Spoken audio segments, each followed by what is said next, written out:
You're listening to Leadership Podcast, a series of short, insightful discussions with experts in the field of volunteer leadership. Brought to you by the ARIA Center for Leadership Development. Your interviewer is Elaine LaChapelle.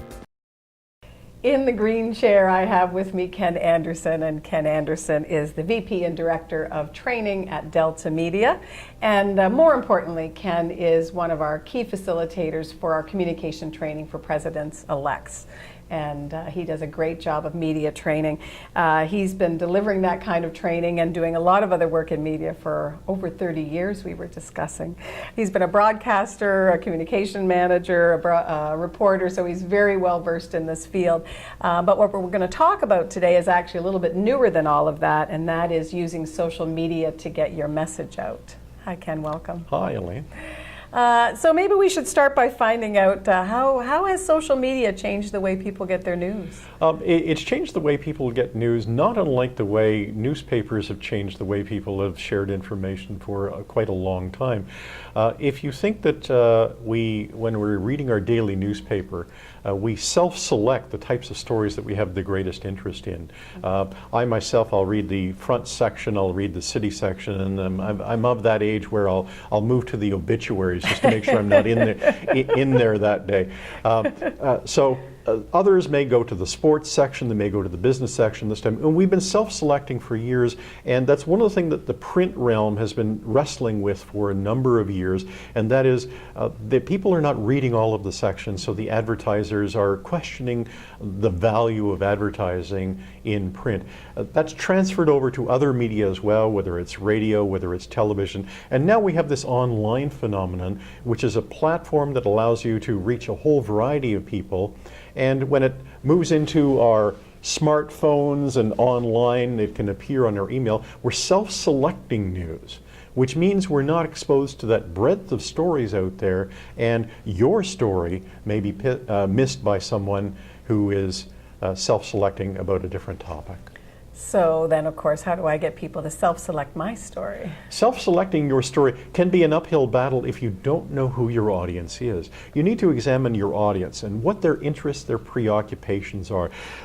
I come from a radio journalism background where we talked about broadcasting. For social media, you have to think very much in terms of narrowcasting. You understand who your audience is. It's not not unlike doing a presentation. You have to understand who is in your audience, what makes them tick, what makes their what is of interest to them, and it's that small constituency that you appeal to. There's a variety of tools you can use to reach those people, and there is no magic bullet when it comes to something going viral on the internet, as an example.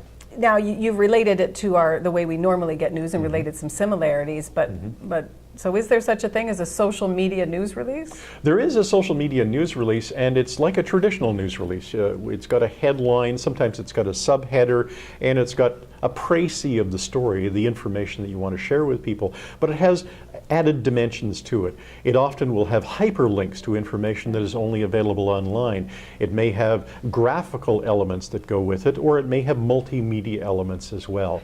There are a number of other things that you can add to it as well. For example, you can list a variety of organizations that may validate your position, others that you can talk to about a particular topic. And what it is a shopping list that you can present to a social media journalist who can then go and pick and choose who those people are that are also knowledgeable or experts on a particular topic. They can share their information, and they have ready-made graphics or visual or video that they can actually use to help build their story. So making it easy for the reporter to get the information to do the story. Yeah. Yes. Yeah. Any other tips for using social media to get your message out? While social media is new to many people, I'm not one of those people that feels that social media has replaced traditional media.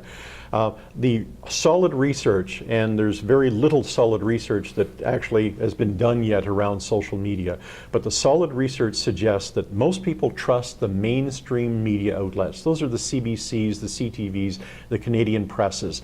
Those types of media outlets people continue to trust, and if you can attract their attention or use them as the source for your social media story, you can then get that level of trust on social media.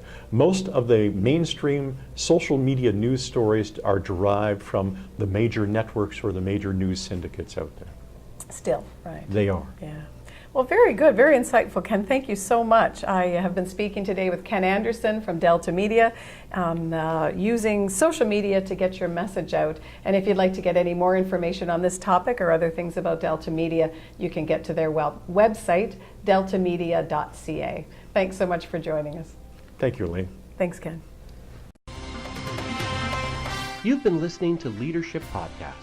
To subscribe to this podcast, go to aria.com/leadership.